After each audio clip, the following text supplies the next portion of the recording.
Shalom HCC Families, Anda sedang menyaksikan Saat Teduh dari Home Community Church edisi hari ini. Mari persiapkan hati dan pikiran saudara untuk bersungguh-sungguh memuji menyembah Tuhan, berdoa, dan mendengarkan firman. Kami berdoa lewat Saat Teduh ini, saudara diberkati dan diubahkan Tuhan. Selamat menyaksikan.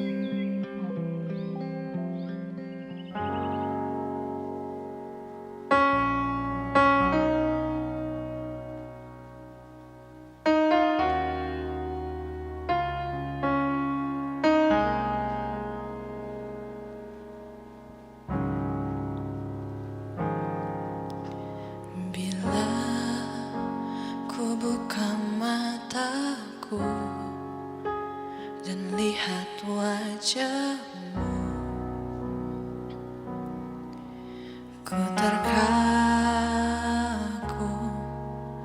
bila ku lihat hidupku dan karya tanganmu. Ku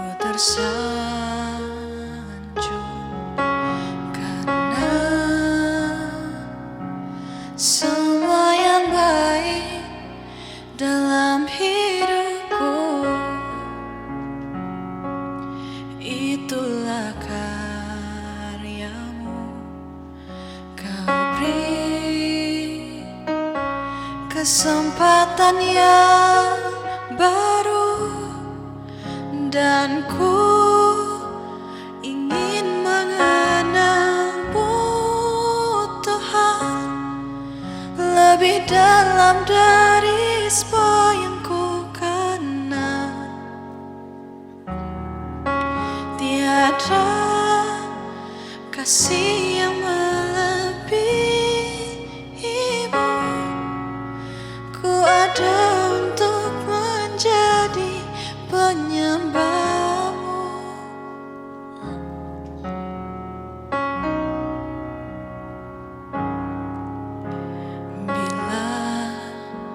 Ku buka mataku dan lihat wajahmu,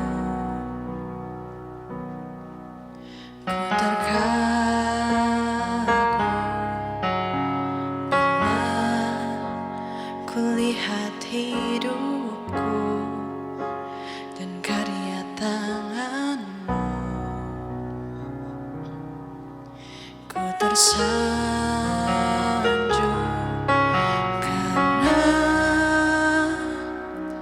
semua yang baik dalam hidupku, itulah karyamu. Kau beri kesempatan yang baru, dan ku ingin mengenalmu, Tuhan, lebih dalam dari semua yang ku kenal. Tiada kasih yang melebihimu. Ku ada untuk menjadi penyembahmu, dan ku ingin mengenalmu, lebih dalam dari semua yang ku kenal. Tiada kasih yang melebihimu. Ku ada untuk menjadi penyembahmu. Ku ada untuk menjadi, ku ada untuk menjadi, ku ada untuk menjadi penyembahmu.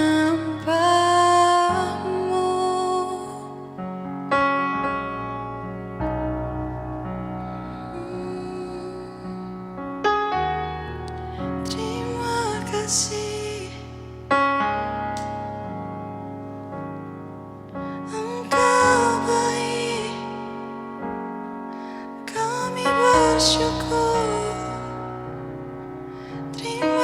kasih Tuhan.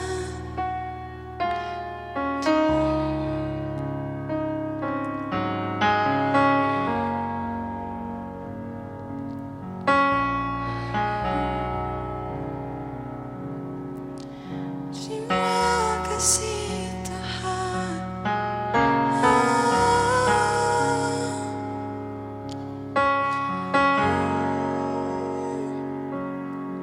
Kami memuji-Mu. Ini hati kami Tuhan. Terima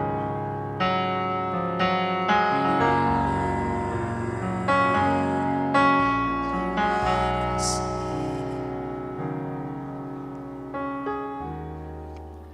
Shalom jemaat yang dikasihi oleh Tuhan, saya percaya saudara hari ini diberkati, saya percaya saudara orang-orang yang luar biasa.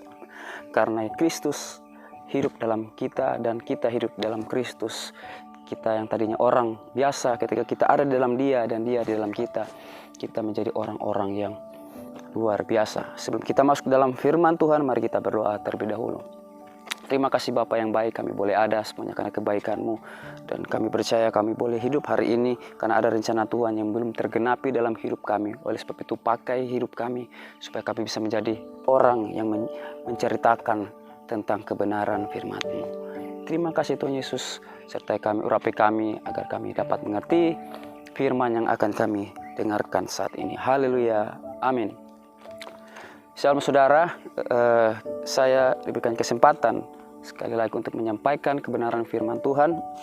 Dan kali ini saya mendapat ayat yang terdapat dalam Matius 8 ayat 23 sampai 27 dan Markus 4 ayat 35 sampai 41 serta Lukas 8 ayat 22 sampai 25. Judul perikop angin ribut diredakan. Sebelum saya masuk dalam pembacaan firman, saya ingin kasih satu intro buat teman-teman sebelum kita masuk di dalam pembacaan firman. Matius, Markus, Lukas, Yohanes ini disebut Injil. Kata Injil itu di dalam bahasa Yunani yaitu Eungalion yang artinya kabar baik. Dan saya percaya kita sebagai penginjil atau evangelis seharusnya kita menyampaikan atau menceritakan kabar baik tentang siapa? Tentang Kristus itu sendiri, tentang Kristus yang baik, bukan kita yang baik. Itu adalah konsep penginjilan yang sesungguhnya. Sangat unik, menarik bagi saya saat ini perikop ini diceritakan di dalam 3 Injil. Mari kita bahas terlebih dahulu dalam pengertian yang sangat luas. Dari Kejadian sampai Wahyu yang ada dalam Alkitab itu dikatakan Injil. Tetapi secara lebih sempit lagi atau lebih spesifik, Injil itu mengarah kepada Matius, Markus, Lukas, dan Yohanes. Setelah itu dibagi lagi menjadi Injil sinoptik yang tergabung di dalamnya hanya ada Matius, Markus, Lukas. Yohanes tidak. Apa pengertian dari sinoptik? Sinoptik itu terdiri dari 2 kata. Yang pertama dari kata sin yang berarti bersama-sama. Sedangkan kata optik itu artinya melihat. Artinya pengertian keseluruhan dari sinoptik adalah melihat bersama-sama. Matius, Markus, Lukas mereka melihat kristologi Tuhan dengan sudut pandang mereka bertiga, yaitu dari bawah ke atas. Apa itu? Pengajaran dari bawah ke atas atau kristologi Tuhan dari bawah ke atas. Mereka menjelaskan di dalam Injil mereka bahwa dari kelahiran Yesus,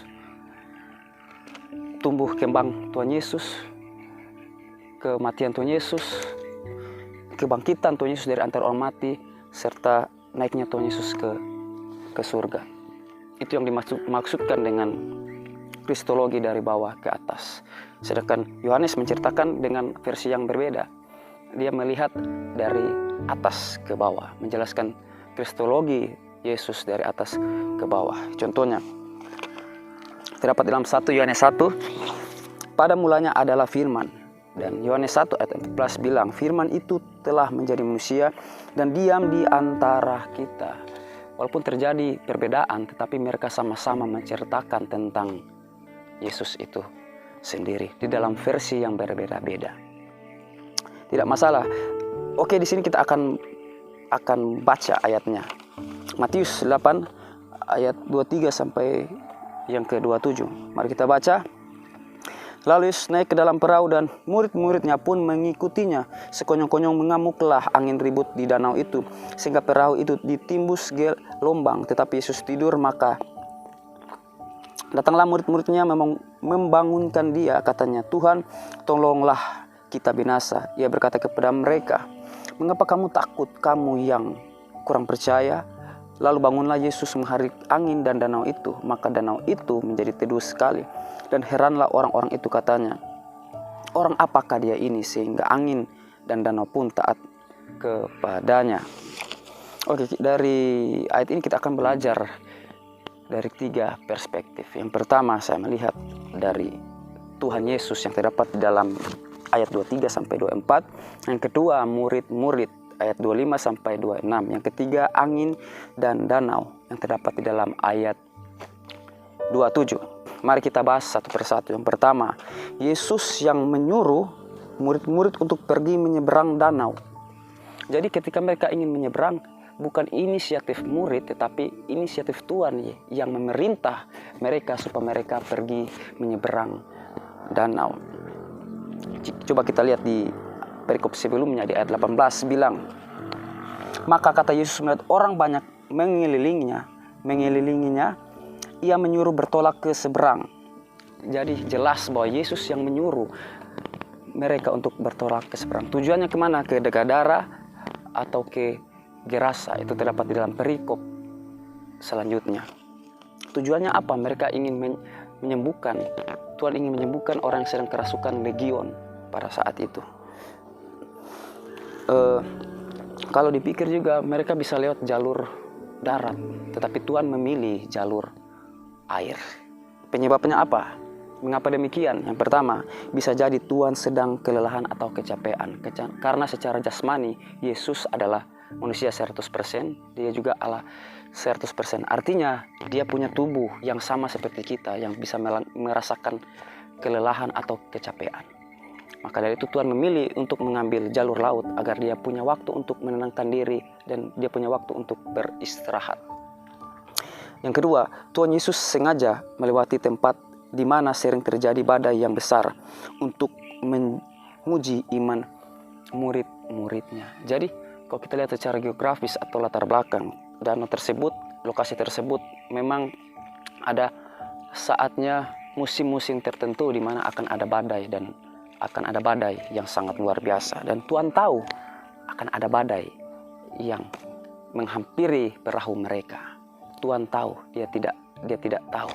Bukan Tuhan tidak tahu, tapi dia tahu apa yang akan terjadi ketika mereka melewati danau tersebut.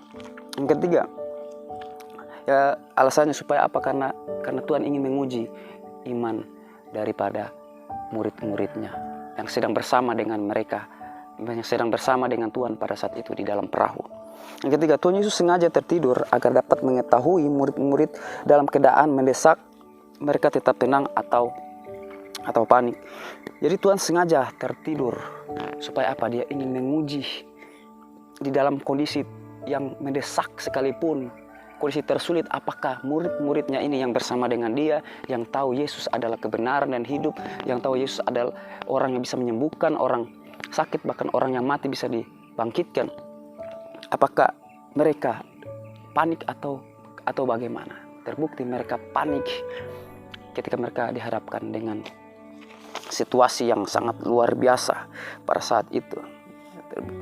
Makanya Tuhan bilang gini, berkata kepada mereka, "Mengapa kamu takut, kamu yang kurang percaya?" Mereka ketakutan pada saat itu. Jadi ketika Tuhan tertidur, bukan berarti dia tidak tahu situasi dan kondisi yang terjadi di sekelilingnya. Dia tahu, tapi dia punya alasan tertentu. Yaitu untuk apa? Untuk melihat apakah murid-muridnya ini dalam keadaan tenang atau sebaliknya. Oke, sekarang kita akan belajar di poin yang kedua, yaitu murid-murid dari perspektif murid-murid. Murid-murid mereka meminta pertolongan karena secara manusia mereka pasti takut dan khawatir. Mereka minta pertolongan kepada Tuhan. Karena apa? Karena secara jasmani mereka takut ketika diperhadapkan dengan situasi pada saat itu yang sedang kacau, angin datang, angin dengan sangat luar biasa, sangat dahsyat menghantam perahu mereka sehingga air masuk di dalam perahu. Siapa yang tidak takut? Karena saya pernah mengalami ketika saya pulang dari Ambon menuju ke Surabaya naik pesawat. Setelah itu ketika pesawatnya jalan dengan sangat baik, setelah itu tiba-tiba terjadi turbulence dan tiba-tiba dia turun ke bawah dan bergoncang-goncang. Secara naluri saya takut dan saya mengambil earphone untuk dengar lagu rohani untuk menguatkan iman saya. Pada saat itu saya tidak bersama dengan Tuhan, tapi saya memilih untuk mendengarkan lagu rohani. Untuk apa? Menguatkan iman saya dari rasa ketakutan. Secara manusia kita pasti akan takut, tapi murid-murid mereka lupa bahwa di dalam perahu mereka bersama dengan Sang Juru Selamat. Mereka lupa di situ. Mengapa demikian murid-murid takut? Yang pertama saya tulis karena murid-murid takut mati. Siapa yang tidak takut mati? Jangan kita menyalahkan murid-murid di saat itu. Zaman kita sekarang, saat ini, apapun yang mungkin kita pernah alami di masa lampau, masa kini, atau apapun itu, kapan atau di mana, kita pasti pernah mengalami satu kondisi yang dimana membuat kita rasa takut. Entah itu lewat jalur darat, udara maupun laut. Pernah kita mengalami ketakutan karena kita takut mati. Alasannya sangat logis, karena kita takut mati. Belum siap, makanya kita takut dengan kematian. Yang kedua, mengapa murid-murid takut dan khawatir? Kedua, karena mereka bingung mau masuk surga atau neraka. Ini yang sekarang terjadi dalam kehidupan kita. Ketika kita sudah percaya Yesus, kita lupa dan sadar bahwa ketika kita hidup di dalam Dia, kita akan bersama-sama dengan Dia sampai pada kekekalan, yaitu di surga. Tapi di sini murid-murid masih bingung. Karena apa? Karena mereka tidak percaya dengan segenap hati kepada Tuhan. Terbukti di ayat 26. Yesus berkata kepada mereka, mengapa kamu takut, kamu yang kurang percaya? Artinya ketika kita percaya kepada Tuhan, kita serahkan hidup kita ke dalam tangan Tuhan, karena Dia yang mengatur segala yang ada di bumi dan yang ada di surga. Yang ketiga, murid-murid takut mati karena mereka takut meninggalkan orang tercinta atau orang yang mereka kasihi. Kalau zaman sekarang saya pernah ditanya, kamu sudah siap mati? Saya belum siap mati karena saya belum menikah. Itu alasan saya. Saya pengen bangun keluarga yang harmonis, punya anak, punya istri. Ada juga alasan-alasan yang lain. Mungkin saudara punya alasan yang lain. Kalau saudara ditanya, sudah siapkah Anda meninggalkan dunia ini? Mungkin ada yang sudah siap, ada yang belum. Ketika saya lihat kembali, ketika saya pertama kali bertobat, saya berharap saya cepat meninggalkan dunia ini supaya saya cepat bertemu dengan Tuhan. Karena pada saat itu kondisi saya lihat, iman saya sedang bertumbuh luar biasa. Maka dari itu saya ingin cepat-cepat meninggalkan dunia ini. Ketika proses terjadi dalam kehidupan saya sampai hari ini, saya belum siap meninggalkan dunia ini. Mungkin ada beberapa banyak alasan, tapi kita harus siap atau tidak, kita harus siap karena kematian ada di tangan Tuhan. Jadi bukan kita takut mati karena alasan yang lain-lain, tapi karena kita ada di dalam Tuhan. Jadi kita tidak perlu takut dengan yang namanya kematian. Karena ketika kita hidup di dalam Tuhan, maka kita akan bersama-sama dengan Dia di kekekalan. Itu yang Tuhan sudah janjikan buat kehidupan setiap dari kita. Yang ketiga, angin, dari perspektif angin dan danau. Angin dan danau di sini saya tulis menyatakan atau menggambarkan kuasa Tuhan itu sendiri. Artinya surga dan bumi ada di tangan kendali Tuhan. Jadi Tuhan menunjukkan kuasanya ketika dia meredahkan angin dan badai. Dan murid-muridnya pun tercengang, siapakah orang ini sehingga badai dan danau pun taat kepadanya. Tuhan menunjukkan bahwa cuma Dia yang berkuasa di dunia dan di surga, karena Dia yang memiliki kehidupan. Oleh sebab itu Yesus turun ke dunia ini untuk mengajarkan manusia banyak hal selain untuk menebus dosa-dosa kita. Dia mengajarkan banyak hal supaya kita manusia bisa paham apa yang menjadi kemauan atau apa yang menjadi kehendak daripada Tuhan. Kalau kita lihat konteks yang kita baca tadi adalah konteks di mana murid-murid sedang taat dalam perintah Tuhan, tetapi mereka diperhadapkan dengan masalah, dengan badai. Artinya apa? Orang yang hidup dalam ketaatan, orang yang hidup dalam kebenaran, orang yang hidup di dalam perintah-perintah Tuhan, bukan berarti mereka terlepas dari segala masalah, bukan berarti mereka terlepas dari segala beban yang ditanggungkan untuk kita dari dunia ini. Jadi jangan Anda berpikir karena Anda sudah melayani Tuhan, yang kita pernah berpikir ketika kita sudah taat dengan Tuhan sudah berapa tahun, artinya hidup kita baik-baik saja. Tidak. Justru ketika kita mengikut Tuhan, lebih besar tanggung jawabnya dan cobaannya untuk ada di dalam fase kebenaran itu sendiri. Kalau di balik bagian Alkitab yang lain menceritakan tentang Yunus dengan misi yang tidak taat kepada Tuhan. Akhirnya dia mendapatkan satu musibah terjadi dalam perjalanannya. Sedangkan kalau kita lihat dengan murid-murid terjadi perbedaan yang sangat signifikan. Murid-murid dalam agenda taat, sedangkan Yunus tidak taat.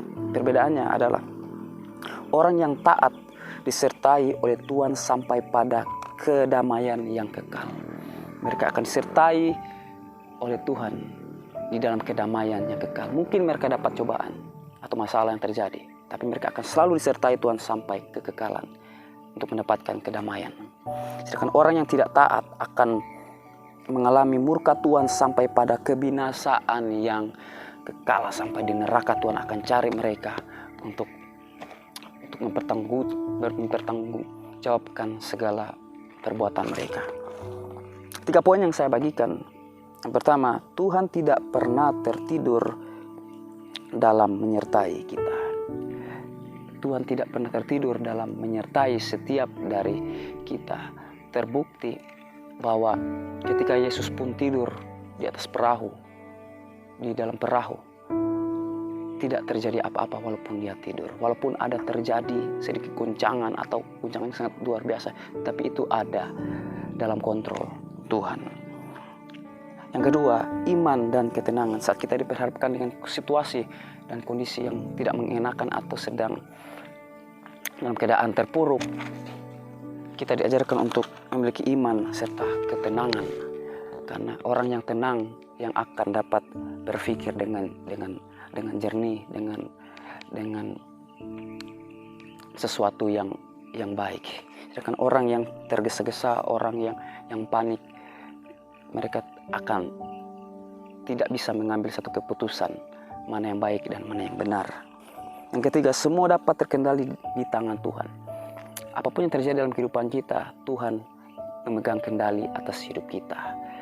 Jangan kita pikir karena kita taat, kita baik-baik saja, tidak akan diperhadapkan dengan masalah, tetapi Tuhan akan selalu menyertai kita dan pegang kendali atas kehidupan saudara dan saya.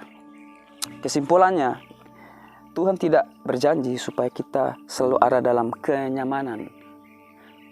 Tetapi Dia berjanji akan selalu menyertai kita dalam keamanan. Jadi ketika kita mengikut Kristus, mengikut Tuhan, kita tidak ada, jangan pernah berharap kita ada di zona nyaman. Kita akan diperhadapkan dengan banyak hal yang keluar dari aktivitas kenyamanan kita. Tetapi Dia berjanji akan membuat kita atau menyertai kita di dalam keamanan.